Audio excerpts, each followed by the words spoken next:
Hi friends, आज का class शुरू करने से पहले आप एक प्रश्न का उत्तर दीजिए। प्रश्न ये है कि झारखंड विभूति के नाम से किसे जाना जाता है। ठीक है, झारखंड विभूति के नाम से किन्हें जाना जाता है और धरती आबा के नाम से किन्हें जाना जाता है। चलिए, दो प्रश्न का आंसर बता दीजिएगा, तब जानेंगे कि आप झारखंड का मूल निवासी हैं। ठीक है, क्योंकि इतना बेसिक क्वेश्चन नहीं आएगा तो फिर क्या है झारखंड का पढ़ के फायदा यार, ग्रेजुएशन करने का क्या फायदा। चलिए, तो ऐसी हिंदी कम्युनिकेशन, जो लोग एईसी हिंदी सेमेस्टर 1 में MIL हिंदी रखे हैं, ठीक है, इसके बारे में जानेंगे। पिछले साल नहीं, 2025 का क्वेश्चन पेपर देखेंगे, 24-28 सेशन का। ठीक है, सिलेबस देखेंगे, क्वेश्चन पेपर देखेंगे 24 से 28 सेशन। आप बोलिएगा एग्जाम का क्वेश्चन पेपर आपने चोरी कर लिया। नहीं नहीं रे भाई, चोरी नहीं किए हैं, थोड़ा ध्यान से सुनिए, समझिए। ठीक है, सब बताता है। तो नया रिवाइज्ड प्रोग्राम जिसके पास है उनको ठीक, और जिनके पास नहीं है वो लोग अपना चेक कर लीजिएगा। ठीक है, 24 से 28 और 23 से 27 दोनों के लिए। 23-27 जो लोग फेल कर गए थे उनका, और 24-28 आपका। सबसे पहले देखिए कि एईसी हिंदी का एग्जाम कब है।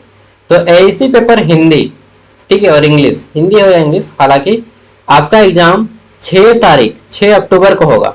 ठीक है, दुर्गा पूजा के आसपास, हाँ दुर्गा पूजा के आसपास एकदम 6 तारीख को होगा फर्स्ट सिटिंग में। ठीक है, और ये पेपर आपका 2 घंटा का पेपर होगा। ठीक है, यानी कि 9 बजे शुरू होगा और 11 बजे खत्म। उसके बाद एकदम सिनेमा हॉल जाइएगा, 2 घंटा मूवी देख लीजिएगा। ठीक है, 3 घंटा का मूवी ना, हाँ। तो देखिए 9 से 12 बजे आपका चलता है, तो 9 से 11 चलेगा वो पेपर। ठीक है, वो गाना सुने ना, चलती है क्या 9 से 12 तो 9 से 12 जाइएगा एग्जाम देने, उसके बाद जहाँ जाना जाइएगा। तो शुरू करते हैं। ये जो पेपर है ये है नीलांबर पीताम्बर विश्वविद्यालय पलामू का पूछा हुआ क्वेश्चन पेपर है। ठीक है, नीलांबर पीताम्बर विश्वविद्यालय पलामू, हाँ उसी का। वहां पे एग्जाम जस्ट जुलाई महीने में एग्जाम हुआ है। ठीक है, तो आप लोग का शुरू हो रहा है सितंबर से, और वहां पे जुलाई महीने में एग्जाम हो गया, नीलांबर पीताम्बर विश्वविद्यालय पलामू। ठीक है, तो उसी का क्वेश्चन पेपर है और विथ सॉल्यूशन। देखिए फुल मार्क्स 50 होता है इसमें। टाइमिंग जो है 2 घंटा नहीं रे भाई, 1.5 घंटा मिलेगा। हाँ 1.5 घंटा ही मिलेगा। ठीक है, लेकिन कम टाइमिंग है, क्योंकि 75 नंबर के लिए दिया जा रहा है आपको 3 घंटा टाइम। तो उसके हिसाब से ये जो है आपका कितना घंटा दिया जाना चाहिए, 2 घंटा दिया जाना चाहिए, क्योंकि 25-25 करके बांटिएगा, 25 नंबर के लिए 1 घंटा। ठीक है, तो 75 नंबर के लिए 3 घंटा, तो 50 नंबर के लिए 2 घंटा देना चाहिए, लेकिन आपको दिया जा रहा है ओनली 90 मिनट्स।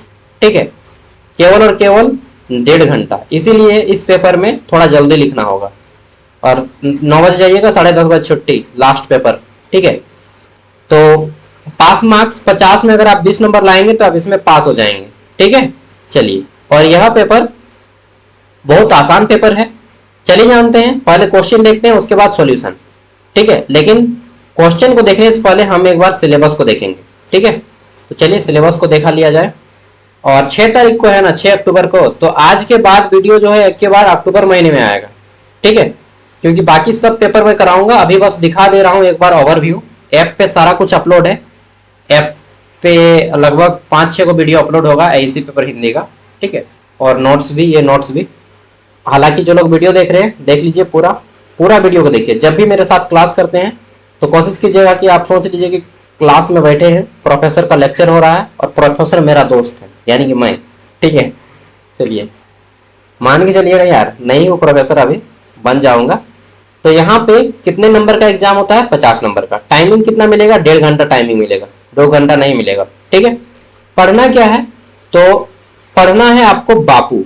बापू कौन, रे बापू सेहत के लिए तो हानिकारक है, क्योंकि बापू को पढ़ना पड़ेगा। महात्मा गांधी बापू के बारे में पढ़ना है। ठीक है, रामधारी सिंह दिनकर एक कवि है, उन्होंने लिखा है बापू नाम की एक कविता। ठीक है, इसके बारे में पढ़ना है। बापू दिनकर, दिनकर मतलब रामधारी सिंह दिनकर, बापू कविता का नाम है। ठीक है, और यूनिट 2 में पढ़ना है आपको पारिभाषिक, शब्दावली, व्यवहारिक हिंदी, तकनीकी हिंदी, वित्तीय हिंदी और कार्यालय हिंदी। ठीक है, इतना चीज पढ़ना है।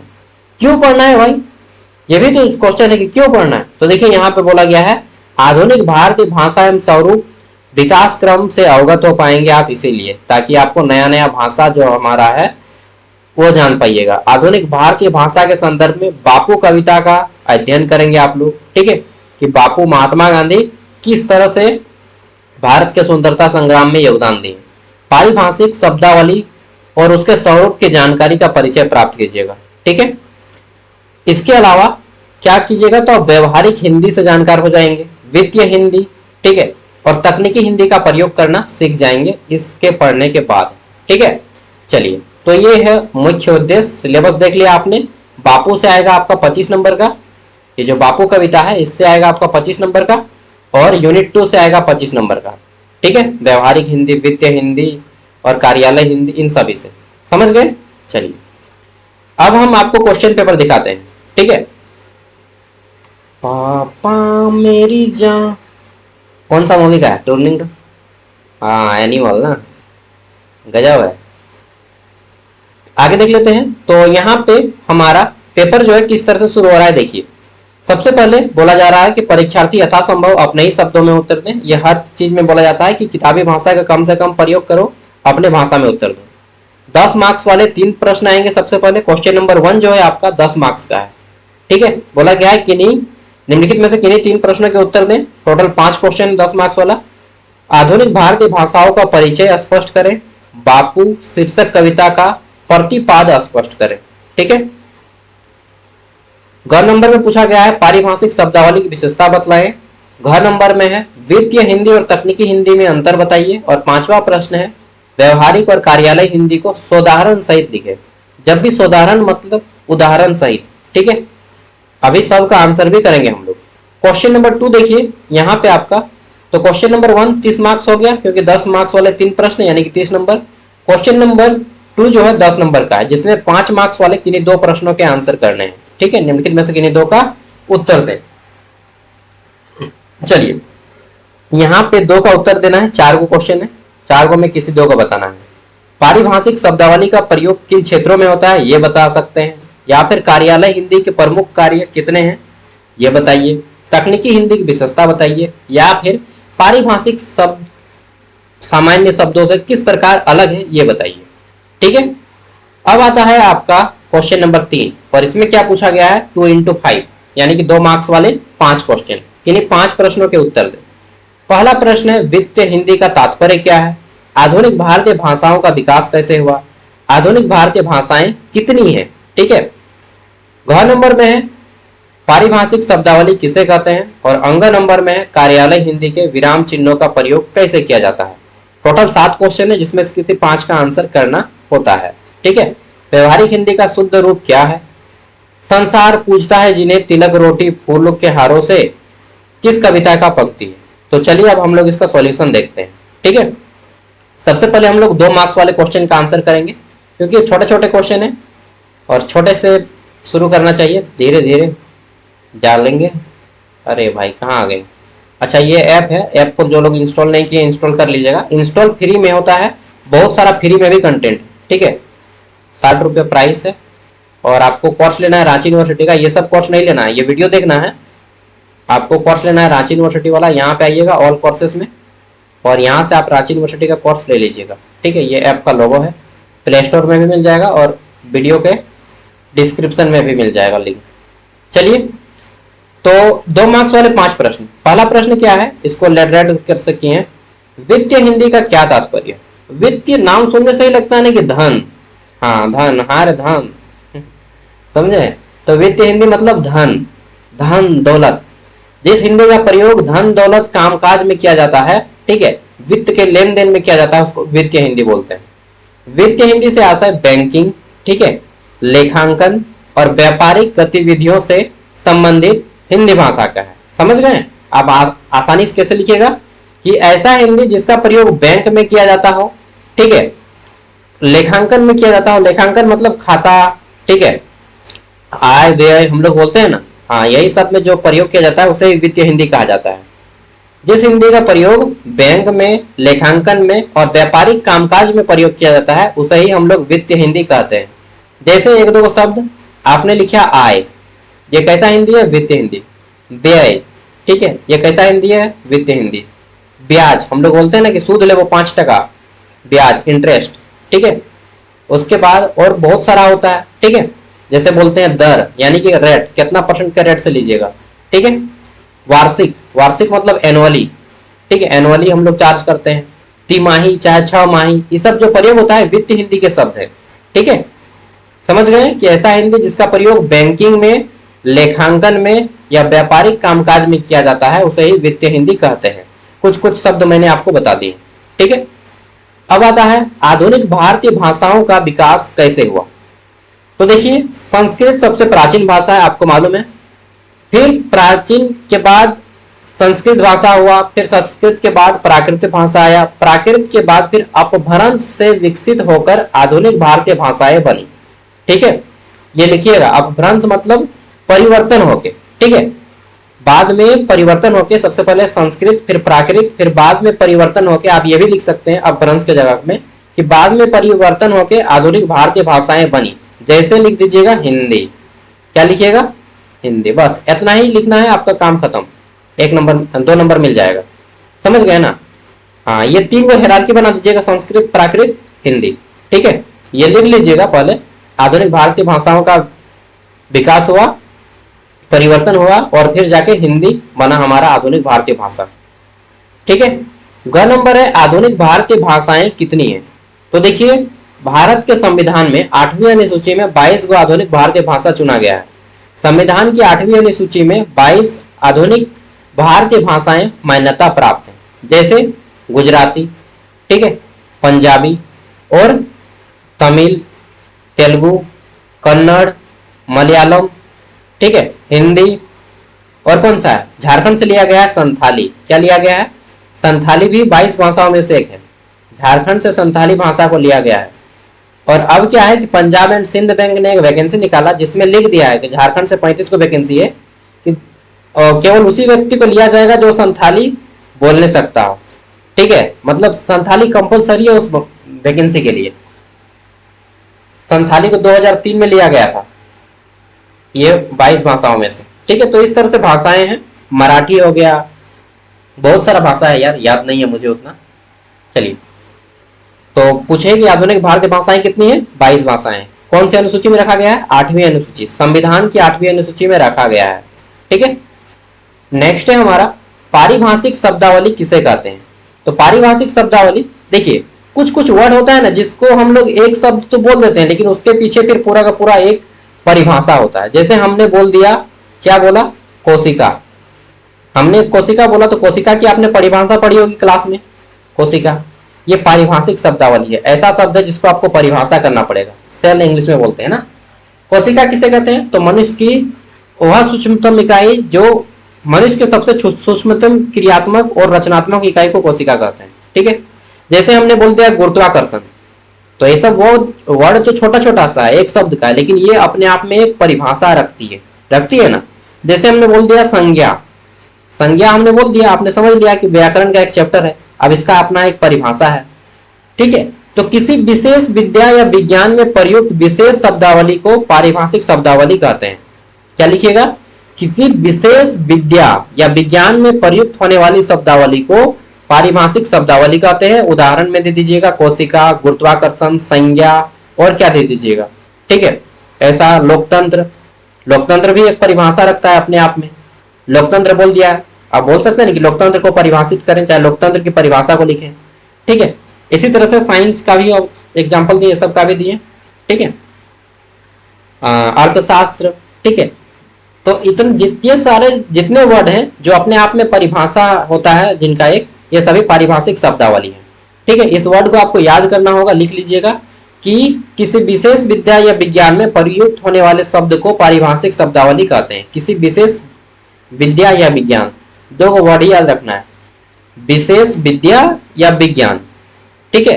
किसी विशेष विद्या या विज्ञान में प्रयोग होने वाले शब्द को पारिभाषिक शब्दावली कहते हैं, ठीक है। अंग नंबर देखते हैं, कार्यालय हिंदी में विराम चिन्हों का प्रयोग कैसे किया जाता है। कार्यालय मतलब ऑफिस, हाँ रे भाई ऑफिस, जिसको हिंदी में दफ्तर भी बोला जाता है, ठीक है। तो कार्यालय हिंदी में हम लोग विराम चिन्ह का प्रयोग जैसे पत्र में करते हैं, ठीक है। पत्र यानी कि लिखते हैं ना जी, पहले पत्र लिखा जाता था, आजकल नहीं लिखा जाता। परिपत्र में करते हैं, आदेश में लिखते हैं, ठीक है। आदि शब्दों को स्पष्ट करने हेतु विराम चिन्ह, ठीक है। पूर्ण विराम, अर्ध विराम, अल्प विराम, इन सब चिन्ह का प्रयोग करते हैं।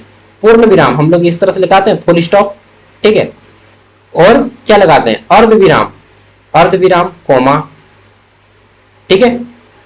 एक होता है अल्प विराम, एक इस तरह से होता है अल्प विराम, ठीक है।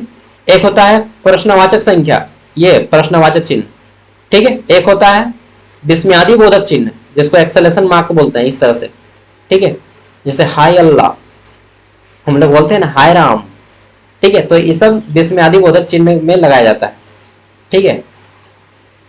चलिए तो लिख दीजिएगा कि पारिभाषिक शब्दावली सॉरी कार्यालय हिंदी में विराम चिन्हों का प्रयोग कहाँ किया जाता है, तो पत्र लिखने में, परिपत्र लिखने में, आदेश जारी करने में, ठीक है। इन सभी को लिखने में हम लोग विराम चिन्ह, पूर्ण विराम चिन्ह, अर्ध विराम चिन्ह, प्रश्नवाचक चिन्ह, ठीक है, कॉमा, इन सभी का प्रयोग करते हैं। बस इतना ही तो लिखना ही है। 4 नंबर में है व्यवहारिक हिंदी का शुद्ध रूप क्या है। तो देखिए, वह हिंदी जो व्याकरण सम्मत हो, यानी कि व्यवहारिक हिंदी वह हिंदी जो व्याकरण, जिसका व्याकरण सही हो, शुद्ध हो, वह हिंदी जिसका व्याकरण शुद्ध हो, सरल हो मतलब आसान हो, स्पष्ट हो, उसे ही व्यवहारिक हिंदी का शुद्ध रूप कहते हैं। व्यवहारिक हिंदी का शुद्ध रूप किसे कहते हैं, जो व्याकरण मतलब जो व्याकरण जो शुद्ध व्याकरण हो, सरल हो और स्पष्ट हो, ठीक है। व्यवहारिक हिंदी का शुद्ध रूप क्या है, जो जिसका व्याकरण शुद्ध हो, जो बोलने में आसान हो और स्पष्ट हो, उसे ही व्यवहारिक हिंदी का शुद्ध रूप कहते हैं। ये सब आप लोगों को नोट करना होगा, ठीक है। चलिए आगे बढ़ते हैं। 6 नंबर है हमारा।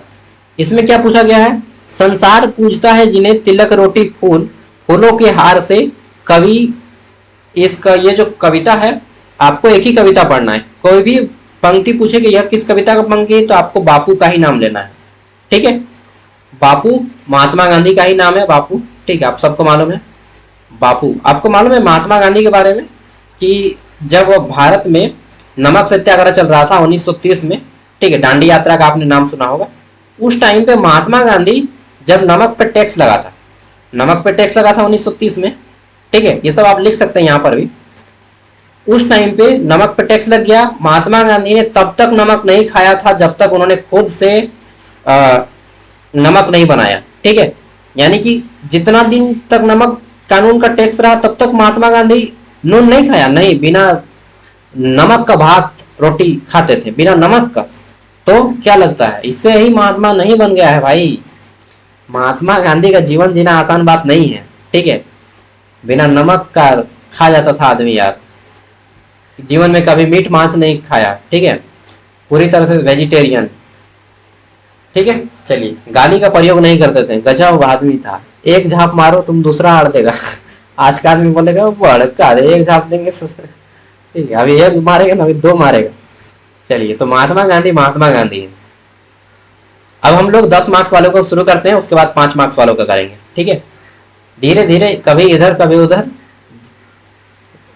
वो गाना सुने, कभी चीत कभी पट। मजाक कर रहा हूं, टेंशन मत लीजिएगा, आराम से फ्री होकर माइंड में पढ़िए।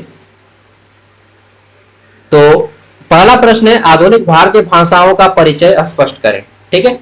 आधुनिक भारतीय भाषाओं का परिचय, देखिए पहले हमने क्या बताया, वो हायरार्की बताइएगा। संस्कृत, फिर प्राकृत, संस्कृत तीर का निशान, प्राकृत, ठीक, फिर तीर का निशान लिखिएगा, परिवर्तित होने के बाद विकसित हुई भाषाएं, ठीक है, फिर हिंदी लिख दीजिएगा। ये आपको एक ये वाला सीख लीजिएगा ना, तो आपको एक तरह से डायग्राम बन जाएगा, ठीक है। स्कूल में डायग्राम बन जाएगा, एग्जाम में, स्कूल बोलते हैं एग्जाम में। तो आधुनिक भारतीय भाषाओं का परिचय।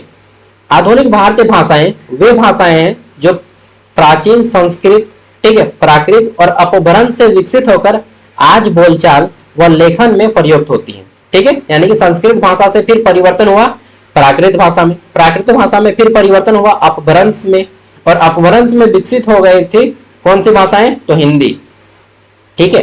अपभ्रंश में बहुत सी भाषाएं था, जैसे बीच में अंग्रेज लोग आया तो अंग्रेजी भी बोला जाने लगा, बीच में मुगल लोग आया तो फारसी भाषा का प्रयोग करते थे, महात्मा बुद्ध ने पाली भाषा का प्रयोग किया। तो वो सब भी आप लिख सकते हैं अगर आप लिखना चाहे तो, ठीक है, डिटेल में बिल्कुल लिखिए। अगर आपका नॉलेज है, ज्ञान का प्रयोग कहाँ कीजिएगा, तो यहीं पे प्रयोग कीजिए, दोस्त लोग बोलता है ज्यादा ज्ञान मत फैलो, तो ज्ञान यहीं पे फैलने का चीज है, ठीक है।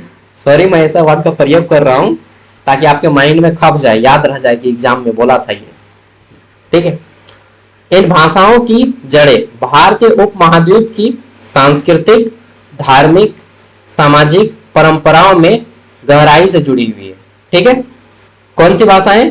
तो देखिए यह है हिंदी भाषा, बंगाली भाषा, मराठी भाषा, गुजराती भाषा, उड़िया भाषा, पंजाबी भाषा। सबको मालूम है हिंदी भारत के लगभग कितना सबसे अधिक राज्यों में बोली जाती है, ठीक है, 8 या 9 है। बांग्ला पश्चिम बंगाल में बोला जाता है और छिटपिट लगभग सभी राज्यों में। मराठी महाराष्ट्र में बोली जाती है, गुजरात में गुजराती, उड़ीसा में उड़िया बोला जाता है, पंजाब में पंजाबी। आप डिटेल में भी लिख सकते हैं, मैंने बोला ना कि पेज अगर फुल करना है तो डिटेल में लिखिए।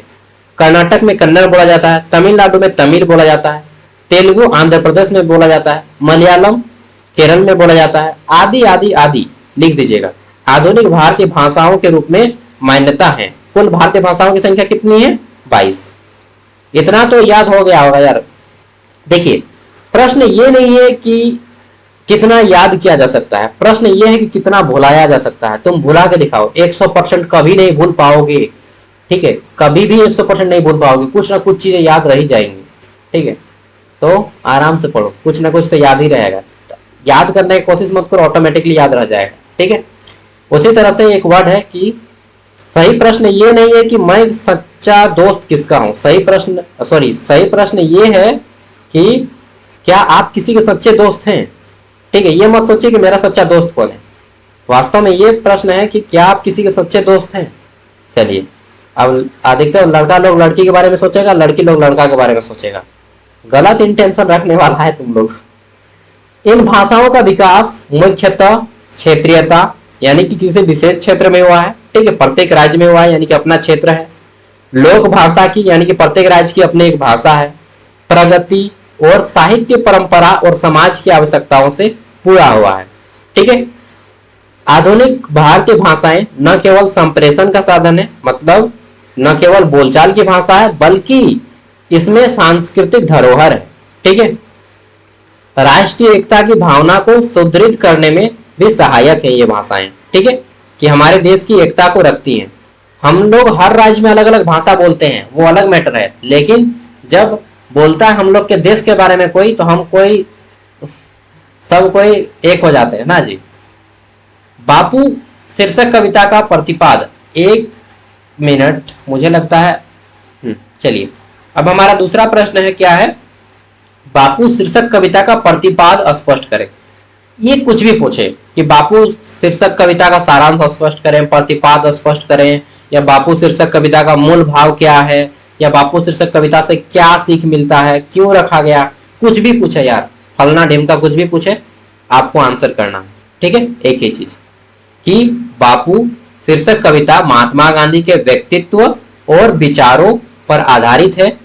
कवि रामधारी सिंह दिनकर जी ने गांधी जी के त्याग, मैंने बताया ना एगो त्याग के बारे में, कौन सा त्याग? वही नून वाला, नमक वाला, साल्ट, ठीक है, लिखना है, याद कर लीजिएगा। सेवा, अहिंसा। आप बोलिएगा आप कहाँ पढ़े, झूठ मूठ का बोल दिए हम लोग को। नहीं यार, मैं जब यूपीएससी का तैयारी कर रहा था उस टाइम पे पढ़ा था, ठीक है, ज्ञान नहीं सका यूपीएससी की तैयारी किया, ठीक है, इसीलिए छोड़ दिया। नहीं होगा मुझे मालूम है, बहुत ज्यादा भीड़ है, इसीलिए छोड़ दिया। तो कवि रामधारी सिंह दिनकर जी ने महात्मा गांधी के त्याग, सेवा, अहिंसा, ठीक है, अहिंसा मतलब वह कभी गाली गलौच नहीं किए, ना लोगों से झगड़ा किए, वो कानूनी रूप से लड़ते थे, ठीक है, सत्याग्रह के रूप से लड़ते थे और सत्याग्रह के आदर्शों को पालते थे। इस कविता में प्रस्तुत किया गया है इन सभी गुण को, ठीक है, महात्मा गांधी के इन सभी गुणों को प्रस्तुत किया गया है। बापू यानी कि महात्मा गांधी शब्द अपने आप में ही स्नेह है, ठीक है, और श्रद्धा का प्रतीक है। हम लोग बोल सकते हैं ना कि मजबूरी का नाम महात्मा गांधी, मतलब जब व्यक्ति मजबूर हो जाता है तब महात्मा गांधी का गुण अपनाता है, ठीक है। अदरवाइज भगत सिंह सबको बनने का शौक है। चलिए मैं मानता हूं Bhagat Singh is the great personality of India, ठीक है, और बहुत बड़े फ्रीडम फाइटर है, लेकिन आपको यह गुण आना चाहिए कि कब भगत सिंह बनना है और कब बापू बनना है, दोनों क्वालिटी आप में होनी चाहिए। दैट मीन्स आपको सुभाष चंद्र बोस बनना है, ठीक है। कविता में बापू को उन व्यक्तियों में उन व्यक्तित्व मतलब पर्सनालिटी, उन पर्सनालिटी में गिना गया है जिन्हें संसार तिलक, ठीक है, रोटी और फूलों के हारों से पूछता है। यही वर्ड आया था कि संसार जिन्हें तिलक रोटी हारों से पूछता है, किस कविता में प्रयुक्त हुआ था? 2 मार्क्स वाला में, याद है ना? जिन्हें संसार तिलक रोटी और फूलों के हारों से पूछता है, यह किस कविता की पंक्ति है? तो बापू कविता का, देख लिए, ठीक है। उनका जीवन साधारण होकर भी असाधारण था, ठीक है। कवि यह बताना चाहता है कि बापू केवल भारत के ही नहीं बल्कि पूरे विश्व के नैतिक हैं। आपको मालूम है, आप थोड़ा सा ग्रेजुएशन पढ़ लेते हैं, खासतौर पे लड़कियां, तो हिंदी बोलने लगती हैं, अपना क्षेत्रीय भाषा नागपुरी नहीं बोलबो, ठीक है, नहीं बोले नागपुरी नहीं, तो हिंदी भाषा का प्रयोग काहे नहीं कर रहे हैं आप लोग?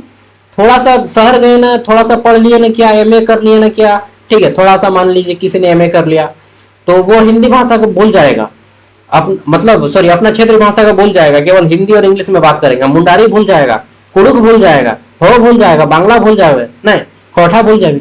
तो ऐसा में कैसे चलते रहे भाई? आपको अपना रीजनल लैंग्वेज प्रयोग करना चाहिए, महात्मा गांधी की तरह। महात्मा गांधी लंदन से पढ़ के आए थे, फिर भी वो कैसा पहनते थे देखे है ना? हाँ, तो लंदन से व्यक्ति पढ़ के आने के बाद भी उसका मानसिकता चेंज नहीं हुआ, दैट इज द पॉइंट, ठीक है। वे आध्यात्मिक थे, उनके विचार आज भी मानवता के लिए प्रेरणा के स्रोत हैं। और एक चीज बता देता हूं, गांधी शांति पुरस्कार एक पुरस्कार मिलता है पूरे वर्ल्ड लेवल पे, ठीक है। कौन सा पुरस्कार? गांधी शांति पुरस्कार। आप चाहे तो लिख भी सकते हैं इसमें गांधी, इसके क्योंकि महात्मा गांधी इतने बड़े पर्सनालिटी थे, इसलिए महात्मा गांधी के नाम से गांधी शांति पुरस्कार दिया जाता है। आप कॉपी में लिख सकते हैं, आंसर की कॉपी में लिख लीजिएगा गांधी शांति पुरस्कार। इसमें कितना पुरस्कार मिलता है मालूम है? एक बार मिल गया तो जीवन सेट है, लाइफ सेट, 1 करोड़ रुपया, ठीक है। जिसको मिलेगा गांधी शांति पुरस्कार उनको 1 करोड़ रुपए की धनराशि दी जाएगी, ठीक है। ये एक्स्ट्रा नॉलेज आप यहाँ पे लिख सकते हैं। चलिए आगे बढ़ते हैं। ग नंबर, पारिभाषिक शब्दावली की विशेषताएं बताएं। पारिभाषिक शब्दावली क्या है? तो अभी हम लोगों ने जाना, जैसे कि गुरुत्वाकर्षण, ठीक है, और क्या था? और था हमारा, ठीक है, कोशिका था, उत्तक हो गया।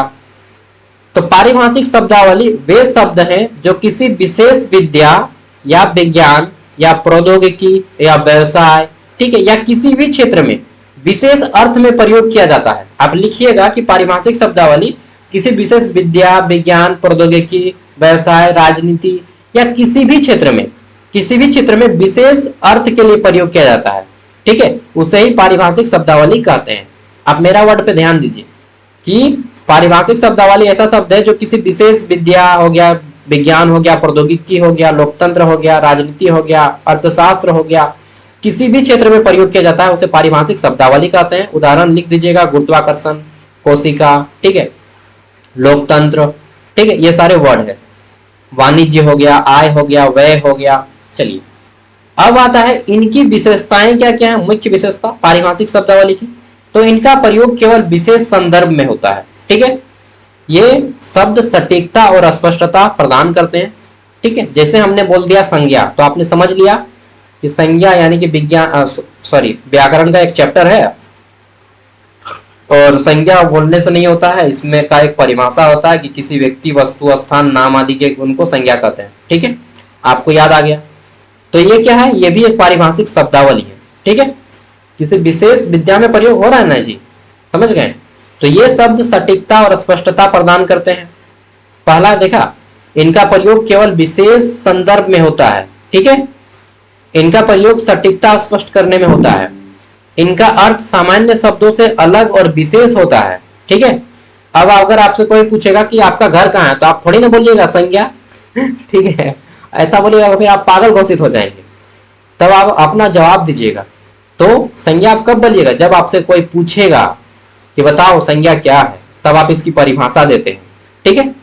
कोई पूछेगा कि बताओ लोकतंत्र क्या है, तब आप उसकी परिभाषा देते हैं, ठीक है। कोई आपसे पूछेगा व्हाट इज सेल, कोशिका क्या है, तब आप उसकी परिभाषा देते हैं।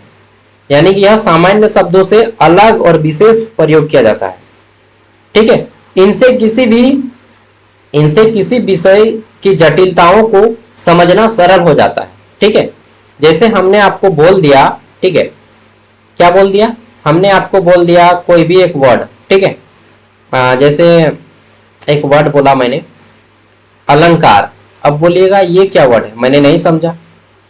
तो ये व्याकरण का एक चैप्टर है भाई, अब आप पढ़ेंगे नहीं तो समझेंगे कैसे। इसीलिए बोला जाता है कि इसकी जटिलता, ये अलंकार वर्ड बहुत जटिल है, इसकी परिभाषा जानिएगा तभी आप सरलता से इसको जान पाइएगा कि अलंकार कहते किसको है। ठीक है, अलंकार शब्द में वाक्य में सुंदरता लाने के लिए अलंकार का प्रयोग किया जाता है। ठीक है, अब आपने जान लिया कि हाँ, व्याकरण का एक चैप्टर है जिसमें वाक्य में शुद्धता, स्पष्टता और सरलता लाने के लिए इसका प्रयोग किया जाता है। तो यह क्या है, विशेष जटिल भाषाओं को सरल करने का प्रयोग करती है। ठीक है, अगला है विज्ञान। ठीक है, यह विज्ञान, चिकित्सा, विधि यानी कि लॉ, तकनीकी, शिक्षा आदि क्षेत्रों में इनका अधिक प्रयोग होता है। इस प्रकार पारिभाषिक शब्दावली ज्ञान, विज्ञान और व्यवहारिक कार्य क्षेत्रों को व्यवस्थित करने में सहायक होती है। समझ गए? घ नंबर है हमारा, वित्तीय हिंदी और तकनीकी हिंदी में अंतर स्पष्ट करें। तो वित्तीय हिंदी जिसमें आर्थिक, बैंकिंग, व्यापार और लेखांकन में प्रयोग किया जाता है, ऐसे शब्दों को वित्तीय हिंदी कहते हैं। ठीक है, उदाहरण शब्द ऋण। ऋण को इंग्लिश में क्या बोलते हैं? ऋण को बोलो जी, ऋण ना, आप बोलते हैं कि हम जो है ऋण लिए हैं। ठीक है, चलिए इंग्लिश में क्या बोलते हैं? लोन, लोन लिए। ठीक है, निवेश, निवेश मतलब इंग्लिश में बोलते हैं इन्वेस्टमेंट। लाभांश यानी कि प्रॉफिट। लेखा बही यानी कि अकाउंटिंग। ठीक है, आदि आदि प्रयोग का प्रयोग किया जाता है वित्तीय हिंदी में।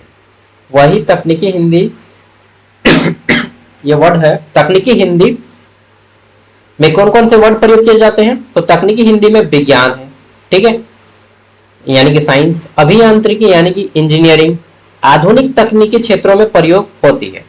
इसमें यांत्रिक हो गया यानी कि मैकेनिक, विद्युत हो गया यानी कि इलेक्ट्रिसिटी, कंप्यूटर हो गया यानी कि संगणक, सूचना हो गया यानी कि इंफॉर्मेशन, प्रौद्योगिकी यानी कि टेक्नोलॉजी, आदि आदि संबंधित शब्द प्रयोग किए जाते हैं। तो देखिए यहाँ पे वित्तीय हिंदी का भी शब्द है, तकनीकी हिंदी का भी शब्द है ना। तो एक तरफ तकनीकी हिंदी, एक तरफ वित्तीय हिंदी। तकनीकी हिंदी में अलग तरह के शब्दों का प्रयोग किया जाता है, वित्तीय हिंदी में अलग तरह के शब्दों का प्रयोग किया जाता है। ठीक है, चलिए, तो वित्तीय हिंदी का उद्देश्य आर्थिक लेन देन और लेखांकन को सरल बनाना है, जबकि तकनीकी हिंदी का उद्देश्य विज्ञान और प्रौद्योगिकी के ज्ञान को आसान करना है। ठीक है, बस छोटा सा है, आप चाहे तो इसको देखिए, जब भी आपको एग्जाम में पूछेगा तो आप इस तरह से जब भी आंसर बताइएगा ना, अंतर, डिफरेंस, इस तरह से आप आंसर बताइएगा। बीच में पॉइंट लिखिएगा, सीरियल नंबर 1, पॉइंट नंबर 2 के लिए यहाँ पे, ठीक है, पॉइंट नंबर 3 के लिए यहाँ पे, इस तरह से आपको आंसर लिखना है। और ऊपर में लिख देना, इधर एक साइड में लिखिएगा वित्तीय हिंदी के लिए, एक साइड में लिखिएगा आप तकनीकी हिंदी के लिए। ठीक है, और एग्जाम में 2 पेन का प्रयोग करना है, ब्लैक एंड ब्लू। किसका किसका? Black and blue. Black pen से आप हाईलाइटेड कीजिएगा इस तरह से, ठीक है, और ब्लू पेन से आप क्या कीजिएगा? आंसर को लिखिएगा, और ब्लैक पेन से अंडरलाइन करते चलिएगा, हाईलाइटेड करते चलिएगा। ठीक है, ज्यादा मार्क्स मिलेगा, रियलिटी बता रहा हूं। चलिए, और कुछ कुछ 5 मार्क्स वाले क्वेश्चन का आंसर आपको करना है कितना? तो इसका आंसर करना है एक खड़ा पन्ना का दोनों साइड। ठीक है, एक खड़ा पन्ना का दोनों साइड, और जो 10 मार्क्स आएगा उसका 2 खड़ा पन्ना का दोनों साइड। आपको ये याद रख लीजिए, 5 मार्क्स के लिए 1 खड़ा पन्ना दोनों साइड, 10 मार्क्स के लिए 2 खड़ा पन्ना दोनों साइड, 15 मार्क्स के लिए 3 खड़ा पन्ना दोनों साइड, तीनों साइड, मतलब दोनों साइड यार, मैं भी कंफ्यूज हो जाता हूँ। ठीक है, 6 पेज में। ये आइडियल आंसर है। ये आप बता रहे हैं किसके बेसिस पे सागर भाई? तो हम बता रहे हैं दोस्त, ये इग्नू का फॉर्मेट है। ठीक है, इग्नू जो होता है Indira Gandhi national open university, वहां पे ये राइटिंग स्किल बहुत अच्छा, जब मैं एमए कर रहा था इग्नू से, तो मुझे उनका राइटिंग का जो वर्ड लिमिट था ये इस तरह से लिखा हुआ था, तो मुझे बहुत अच्छा लगा, इसीलिए मैं आप लोगों के साथ शेयर करता हूँ। और जो भी अच्छा चीजें होंगी मैं आपके साथ जरूर शेयर करूंगा, एक्स्ट्रा नॉलेज भी शेयर करूंगा जो शायद आपको नहीं ज्ञान होगा, नहीं मालूम होगा। चलिए लास्ट में बताऊंगा, व्यवहारिक और कार्यालय हिंदी को उदाहरण सहित स्पष्ट करें। तो व्यवहारिक हिंदी मतलब घर में जो प्रयोग करते हैं, और कार्यालय हिंदी जो ऑफिस में प्रयोग करते हैं। ठीक है, तो व्यवहारिक हिंदी वह हिंदी है जो सामान्य जीवन में संप्रेषण के लिए प्रयोग होती है। ठीक है, जैसे बातचीत, पत्र लेखन, समाचार, विज्ञापन, आदि भाषा सरल भाषा होती है और स्पष्ट होती है, ठीक है। जबकि कार्यालय हिंदी, अच्छा देखिए यहाँ पे दो चीज के बारे में पूछा है, तो आप इस ऐसा भी कर सकते हैं यहाँ पर भी, कार्यालय हिंदी और व्यवहारिक हिंदी, ठीक है, दोनों को दो कॉलम में बना सकते हैं। कार्यालय हिंदी वह हिंदी है जो सरकारी या गैर सरकारी कार्यालय में कार्य संचालन के लिए प्रयोग होती है, जैसे सरकारी पत्र, नोटशीट, परिपत्र, आदेश, अधिसूचना, ये सभी का प्रयोग किया जाता है। अब देखिए आमतौर पे व्यवहारिक हिंदी, व्यवहारिक हिंदी का एक उदाहरण है, आपका स्वास्थ्य कैसा है। हम लोग बोलते हैं आपने खाना खाया, कब बोलता है, मैक्सिमम लोग वही पूछता है फोन करके, खाना खा लिए, अच्छा पास मेरी भी कोई होती, हम भी पूछते हैं। वो गाना सुने हैं, काश कोई होता, कैसा गाना है, एक सनम चाहिए आशिकी के लिए, एक सनम चाहिए आशिकी के लिए कोई तो, चलो मैं गाना वाना भी भूल गया हूँ यार पढ़ पढ़ के। कार्यालय हिंदी, कार्यालय हिंदी तो जैसे कार्यालय हिंदी में कैसे प्रयोग किया जाता है कि आज दिनांक 10 अक्टूबर 2025 को प्रेषित पत्र की प्राप्ति की सूचना दी जाती है, ऐसा होता है ना, कार्यालय हिंदी में हम लोग ऐसा ही प्रयोग करते हैं। इस प्रकार दोनों का प्रयोग अलग अलग उद्देश्य से किया जाता है, ठीक है। बाकी आप लोग और डिटेल में लिख के भर दीजिएगा, ठीक है, छोड़ना नहीं है, पेज छोड़िएगा तो एग्जाम फेल हो जाइएगा, और एग्जाम में पेज भरना ही है बीए। बीए मतलब क्या होता है बताएं, रियलिटी बता रहा हूँ, मतलब जो आम आदमी प्रचलित है, बीए मतलब बकवास, ठीक है। अच्छा आज देखिए हर कोई बीए कर रहा है, मतलब हर कोई, ठीक है, तो आप ये मत सोचिएगा कि बीए कर रहे हैं तो बहुत बड़ा कोर्स कर रहे हैं भाई, नहीं, आप दुनिया का सबसे खतरनाक कोर्स कर रहे हैं ठीक है, जिसका कोई वैल्यू नहीं है, बीए, किसी से भी पूछो बीए पास है, गजब। मैं ऑटो से गया था एग्जाम देने नेट का, ठीक है, तो उन लोगों से हम पूछे भाई साहब आप कहाँ तक पढ़े हैं, उन्होंने बोला हम बीए फर्स्ट डिवीजन है, हम कहे वाह यार गजब। तो ऐसा मत सोचिएगा कि आपने बीए कर लिया तो बहुत बड़ा इंटेलिजेंट हो गए या बहुत बड़ा डिग्री हो गया, छोटा काम नहीं करेंगे, ये सब मानसिकता को दूर कीजिएगा, नहीं तो ना आप खाइएगा अच्छा से, ठीक है, गिदर मूत्र पोसिएगा अच्छा से, कोई भी काम हो कीजिए, पढ़ाई लिखाई अपने जगह पे, ज्ञान अपने जगह पे, ठीक है। ज्ञान से, नॉलेज, एजुकेशन का आपके एम्प्लॉयमेंट से कोई नाता नहीं है, ठीक है, यह केवल आपको एक अच्छा इंसान बनाती है, गॉट इट। जो टीचर लोग बोलते हैं कि पढ़ो लिखो अच्छा नौकरी मिलेगा, वो जमाना खत्म हो गया। एक एग्जाम्पल देता हूं, देखिए मैं आपको दोस्त की तरह पढ़ाता हूं। झारखंड हाईकोर्ट असिस्टेंट में यही जुलाई महीना में 55 पदों पे एग्जाम हुआ। कितना आदमी फॉर्म भरा था मालूम है, 500 रुपया फॉर्म फीस था और सिंपल था ग्रेजुएशन क्वालिफिकेशन, ठीक है, 500 रुपया फॉर्म फीस। कितना आदमी ने फॉर्म भरा होगा, अनुमान लगाइए, अनुमान लगाए होंगे आप कोई वही 5000 के आसपास। 25,000 लोगों ने फॉर्म भरा, एग्जाम दिया, 25,000 लोग, हाँ रे भाई हाँ, 500 रुपया फॉर्म फीस देके 55 पद के लिए 25,000, हाँ 25,000, क्या लग रहा है आपको। एनआईटी जमशेदपुर का एग्जाम मैंने उस दिन दे गया, 3 दिन हुआ आज, ठीक है, रांची में सेंटर था, 3 वो पोस्ट था, और कितना आदमी ने फॉर्म भरा मालूम है, 1250 आदमी ने फॉर्म भरा है, 1250 कैंडिडेट ने फॉर्म भरा है, लगभग 1000 आदमी एग्जाम दिया है 3 पोस्ट के लिए। तो इसलिए मैं बोलता हूं दोस्त, ये सब जो है ना, नौकरी वोकरी नहीं लगेगा, केवल भीड़ होता है इसमें आजकल, और पैसा कंपनी कमा लेती है, फॉर्म भर के आदमी कमा लेता है पैसा। आप 25,000 में 2 का जीरो लगा दीजिए और उसके बाद फिर उसको 5 से गुना कर दीजिए, कितना पैसा होता है जोड़ लीजिए, ठीक है। और यह 3 पोजीशन के लिए 1000 रुपया फॉर्म फीस ले रहा था, ठीक है, और 1200 आदमी फॉर्म भरा है, तो जोड़ लीजिए उसको, 1200 के बाद 3 को जीरो लगा दीजिए, कितना पैसा कमा लिया। तो गवर्नमेंट जॉब यानी कि बर्बादी का दूसरा नाम है आज के जमाने में, तो इस सब के चक्कर में मत भागिए, कोई ना कोई अपना काम करिए, ठीक है, जो भी आप काम करते हैं। चलिए सब मैं ये इसलिए बता रहा हूं ताकि आप लोग फंस ना जाए आगे चल के, बाकी जिसको अच्छा लगे वो भी ठीक, जिसको अच्छा ना लगे वो भी ठीक। पारिभाषिक शब्दावली का प्रयोग किन क्षेत्रों में होता है। पारिभाषिक शब्दावली का प्रयोग विशेषकर विज्ञान में होता है, ठीक है, प्रौद्योगिकी में होता है, चिकित्सा के क्षेत्र में होता है, शिक्षा के क्षेत्र में होता है, वही सारा क्वेश्चन रिपीट करके पूछा है, ठीक है, 5 नंबर वाले में, समझे। चलिए अच्छा, जिसको करना है तैयारी गवर्नमेंट जॉब का, 2 साल करके देख सकते हैं, 2 साल में होता है तो ठीक, नहीं होता है तो ईमानदारी से हाथ जोड़िएगा और बोलिएगा भाई हम दूर से ही प्रणाम करते हैं, ठीक है, फंस मत जाइएगा दलदल में। क्या होता है कि आदमी जब तैयारी करने लगता है तो दलदल में फंस जाता है, और कब उसका उम्र 30 साल हो जाता है पता नहीं चलता है। ठीक है, इसलिए आप लोग इस दलदल में मत फंसिएगा दोस्त, कम कमाइए, खुश रहिए, गवर्नमेंट जॉब का तैयारी कीजिएगा। 1000 को डिप्रेशन होगा, जॉब को नहीं लगेगा तो डिप्रेशन से आदमी आधा पागल हो जाता है, बोलता नहीं है किसी को। ठीक है, आपके घर में कोई भैया होंगे, दीदी होंगे, तो आपको मालूम होगा ठीक है क्या मेंटल स्थिति होती है। आई कैन अंडरस्टैंड, बिकॉज मैंने 8 साल तैयारी किया है, 17 साल से तैयारी किया, 24 साल का हो गया हूँ यार। ठीक है, जॉब भी लगा, मेरा एनआईटी जमशेदपुर में जॉब लगा था, काम किया, 3 दिन छोड़ दिया, इतना मतलब पसंद नहीं आया काम मुझे। तो ऐसा मत कि गवर्नमेंट जॉब हो गया तो बहुत अच्छा जॉब है, नहीं नहीं, पसंद नहीं आता है काम कई बार। कार्यालय हिंदी के प्रमुख कार्य कितने हैं, स्पष्ट करें। तो कार्यालय हिंदी के प्रमुख कार्य निम्नलिखित हैं। ठीक है, कौन कौन सा है। पहला, सरकारी दफ्तरों में संप्रेषण का साधन बनाना, पत्राचार, नोट शीट, अधिसूचना, परिपत्र तैयार करना। प्रशासनिक कार्यों को सरल बनाना, यानी कि जितने भी एडमिनिस्ट्रेटिव वर्क होते हैं उनको आसान बनाना। अभिलेख का सुरक्षित संकलन उपयोग करना। इस प्रकार कार्यालय हिंदी का प्रशासनिक दक्षता में सहायता करता है। आप ये भी लिख सकते हैं कि कार्यालय में उदाहरण के लिए आवासीय जाति आय का बनाना। झारखंड में आवासीय जाति आय जो बनता है, देखिएगा उसमें हिंदी भाषा का भी प्रयोग किया गया है, गौर से देखिएगा।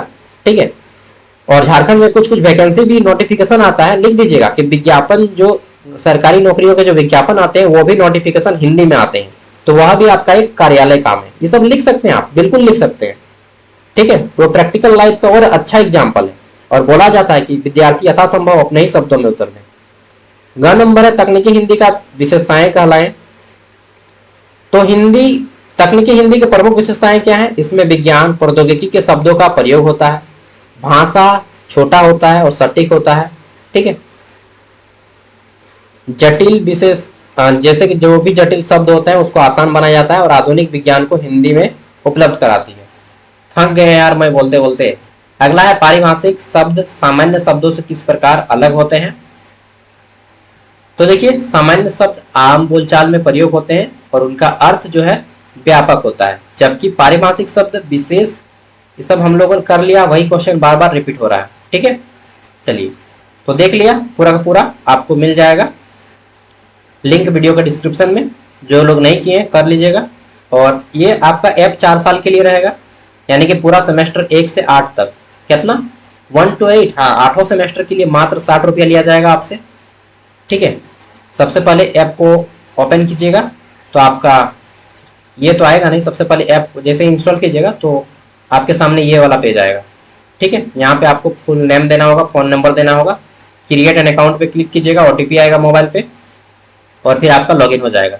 जैसे आप लॉगिन हो जाइएगा, ये होम पे जाइएगा, इस वीडियो को देख लीजिएगा एक बार, मैंने बताया डिटेल में। यहाँ पे आइएगा ऑल कोर्सेस में। ठीक है, यहाँ पे ऑल कोर्सेस में आना है आपको। ऑल कोर्सेस में आने के बाद रांची यूनिवर्सिटी का कोर्स सेलेक्ट कर लीजिएगा। ठीक है, रांची यूनिवर्सिटी वाला कोर्स ले लीजिएगा, 60 रुपया पाया इसे, और ये 4 साल के लिए फ्री हो जाएगा। Semester 1 to 8 all paper, major हो, माइनर हो, बैक हो, सैक हो। और अब अगला जो ऐसी हिंदी का वीडियो आएगा वह कब आएगा, अब आपका अक्टूबर महीने में आएगा, अभी नहीं आएगा। ऐप पे ऑलरेडी बहुत सारा वीडियो है डला हुआ, आप उसे भी देख सकते हैं। ठीक है, थैंक यू दोस्तों, बाय। देखिए आप लोग ये मत सोचिएगा कि मैं आपसे ज़्यादा पैसा ले रहा हूँ। ठीक है, 4 साल के लिए है तो आपको अफोर्ड कर सकते हैं। बाकी हमारा एक दूसरा चैनल है सागर साव, आप नहीं देखें तो जाइएगा, आज ऐप में भी आपको लिंक मिल जाएगा, व्हाट्सएप का ग्रुप, वो भी जुड़ जाइएगा। और ये हमारा चैनल है दूसरा चैनल सागर साव, जहाँ पे मैं वैकेंसीज का अपडेट देता हूँ झारखंड के। आप बोलिएगा, अभी आप बोले ना तैयारी करने का नहीं हाँ मैंने क्या बोला कि तैयारी मत कीजिए, लेकिन कुछ लोग जो होता है ना तैयारी करना चाहता है कि नहीं हमको तो सरकारी नौकरी का एक बार एग्जाम देना ही है, तो जिसको ऐसा चुल मचा हुआ है उसके लिए ये चैनल पे आ जाइएगा, यहाँ पे हर वैकेंसी का अपडेट मिलेगा, आंगनबाड़ी से लेकर के यूपीएससी तक। ठीक है, बाय।